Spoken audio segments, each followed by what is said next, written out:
آئین پاکستان کی روح سے غیر قانونی جائیداد رکھنے کی سزا۔ غیر قانونی طور پر جائیداد کی محرومی کی صورت میں ضروری ہے کہ آپ کو مندرجہ ذیل باتوں کا علم ہو۔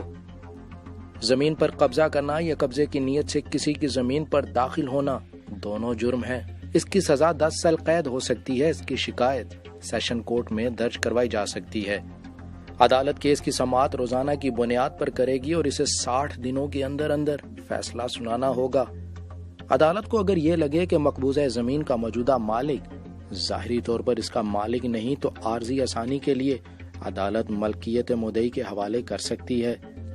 اگر جائیداد کا موجودہ مالک عدالت کے اس حکم پر عمل پیرا نہ ہو تو عدالت عدل کو یقینی بنانے کے لیے پولیس کی مدد لے سکتی ہے۔ سماعت کے اختتام پر عدالت زمین کے قانونی مالک کو دے گی۔